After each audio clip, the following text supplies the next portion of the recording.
नमस्कार, मैं हूं नीलू। तो इजराइल जिस तरह से लगातार हमास के ऊपर हमले कर रहा है, अब हमास ने इसे लेकर इजराइल को एक बड़ी चेतावनी दे दी है। उसने कहा है कि देखिए, अगर इसी तरह से इजराइल के हमले जारी रहेंगे तो फिर हमारी तरफ से जितने भी बंधक हैं उन्हें ताबूत के साथ इजराइल भेज दिया जाएगा। आप इस धमकी या इस चेतावनी को आप किस तरह से देखते हैं और सारी तरफ इसे किस तरह से देखा जा रहा है? बातचीत करने के लिए मयंक मेरे साथ जुड़ गए हैं। मयंक, एक चेतावनी हमास की तरफ से इजराइल को दी गई है, लेकिन इस बार एक बड़ी धमकी है, वो भी बंधकों को लेकर। देखिए, हमास की तरफ से एक बयान जारी किया गया है जिसमें ये कहा गया है कि जिस तरह से इजराइल हमले कर रहा है, अगर ये हमले जारी रहे तो बंधक ताबूत में वापस जाएंगे, जैसा कि आपने कहा। अब देखिए, ये बयान क्यों आया, ये हमास क्या कहना चाह रहा है, इसको समझने की थोड़ा ज़रूरत है कि हमास का कहना ऐसा है कि देखिए, जो बंधक हैं ये तो हम डील के ज़रिए पहले ही जो वार्ता चल रही थी, सीज फायर चल रहा था, हम छोड़ने के लिए तैयार थे। लेकिन अब आप जिस तरह से हमले करके इन बंधकों को छुड़ाने की कोशिश कर रहे हो, जिस तरह से नेतन्याहू और इजराइल अपनी फोर्सेस के दम पे इनको छुड़ाने की कोशिश कर रहे हैं, हमास का कहना है कि जिस तरह से आप बम्बार्डमेंट कर रहे हो गजा में, इन हमलों में ही ये बंधक मारे जा सकते हैं।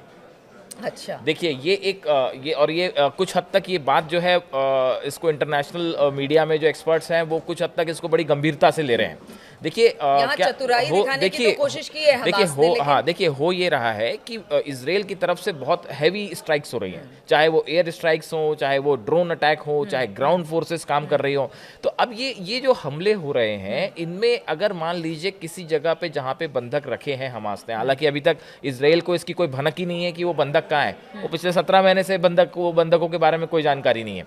लेकिन हमास का कहना ऐसा है कि देखिए, आप जो बम बरसा रहे हैं हमारे ऊपर, अगर ये बम उस जगह पे गिर जाते हैं जहां पे बंधक रखे गए हैं, तो इसके जिम्मेदार फिर आप होगे।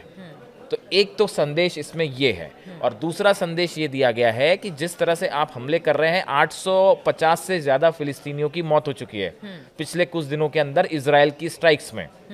अगर ये हमले नहीं रुकते हैं तो फिर बंधक आपको ताबूत में वापस पहुंचा दिए जाएंगे।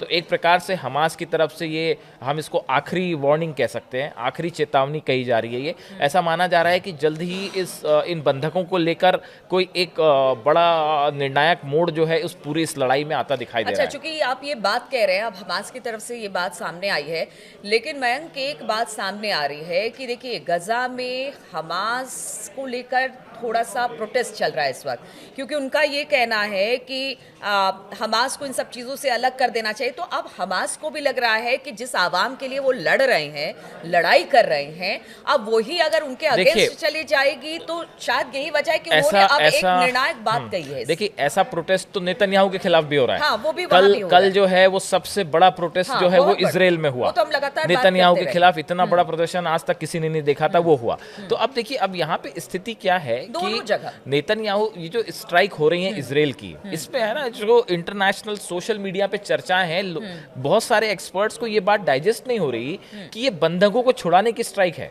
बहुत से लोग ये कह रहे हैं कि जो ट्रंप का प्लान था कि भाई गजा से फिलिस्तीनियों को यहाँ से हटाया जाए, तो ये जो स्ट्राइक्स हो रही हैं, क्या ये उसी को एग्जीक्यूट करने की कोशिश है? ये आपने बड़ी देखिए, अभी गाजा इजराइल के जो डिफेंस मिनिस्टर हैं, उनका एक बयान आया कि भाई अगर आप बंधकों को नहीं छोड़ते हैं तो हम फिलिस्तीनियों को हटाने का सिलसिला जारी रखेंगे और एक बड़े एरिया में और हम जो है अपनी फोर्सेस भेज देंगे। तो देखिए, कुल मिला के ये है कि अगर हमास के साथ, हमास तो टारगेट है ये कह के कि ठीक है आतंकी संगठन है, लेकिन कहीं ना कहीं जो पीछे की मंशा है उसको तो उसको लेके एक्सपर्ट्स का ये मानना है कि जो ट्रंप का प्लान था, इसी को तो कहीं एग्जीक्यूट नहीं कर रहे। नेतन्याहू जो है स्ट्राइक्स कर करके अपनी फोर्सेस वहां भेज के एक बड़े स्तर पे गजा की जमीन को हथियाना चाह रहे हैं, वहां पे परमानेंटली सेटल होना चाह रहे हैं, और अमेरिका की तरफ से उसको बैकअप है। आप खुद सोचिए, जब सीज फायर से बंधक छूट रहे थे, आप किसी चीज को अगर वार्ता करके छुड़ाना चाहते हो, आप अगर वहां वाकई पीस चाहते थे, भाई हमास तो इस बात के लिए भी डिसार्म के लिए भी जो इजिप्ट का प्लान था उसमें यही था प्लानिंग कि भाई हमास जो है वो गजा से हट जाएगा। बिल्कुल, हाँ। सत्ता जो है वो गजा के लोगों, हाँ। फिलिस्तीन के लोगों के हाथ में हाथ होगी और इसको हमास को डिसआर्म कर दिया जाएगा। ये हथियार छोड़ने के लिए तैयार थे। तो बात तो एक परमानेंट पीस की तरफ बढ़ रही थी, बंधक छूटे जाने थे, लेकिन सेकेंड दौर की बातचीत क्यों नहीं हो पाई? क्योंकि नेतन्याहू ने अपनी नई शर्तें लगा दी उसमें। वॉर स्ट्रेटजी माने कि बिल्कुल पहले वॉर स्ट्रेटजी है, पहले बिल्कुल। बातचीत कर ली गई, जब लगा कि देखिए, बातचीत से अब कुछ नहीं होगा तो अब हार्ड स्टेप देखिए कुछ एक्सपर्ट्स का कहना है, हमारी राय नहीं है, कुछ एक्सपर्ट्स अपनी राय रख रहे हैं, जो उनका ये कहना है कि अगर ये सीजफायर हो जाता और परमानेंट पीस अगर गजा में हो जाती तो नेतन्याहू इजराइल का प्रभाव गजा के ऊपर से हमेशा के लिए खत्म हो जाता। वो अपना प्रभाव उस जगह से खो देते। जो एक बढ़िया एक गजा को लेके एक बड़ा प्लान है, चाहे इनके दिमाग में हो चाहे अमेरिका के पास हो, वो एग्जीक्यूट नहीं हो पाता। तो इसीलिए ये स्ट्राइक्स की गई। ये बंधकों को छुड़ाना, पूरा इजराइल चिल्ला रहा है अंदर से कि भाई बंधकों का क्या, आप जो हमले कर रहे हैं, आपने फिर से 900 फिलिस्तीनी मार दिए, लाभ क्या हुआ उससे, आपको क्या मिला? आप हिजबुल्लाह लेबनान के साथ लड़ रहे हो, आप जो है गजा में लड़ाई चल रही है, हुती अलग मिसाइल बरसा रहा है, तो आपको हासिल क्या हुआ?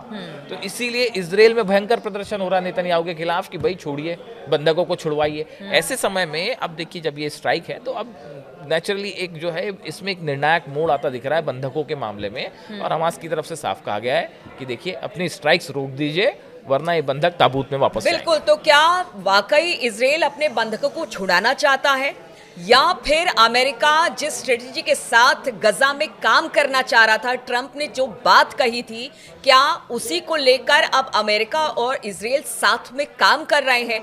बहुत सारे सवाल हैं अब गजा पट्टी को लेकर या फिर फिलिस्तीनियों को लेकर।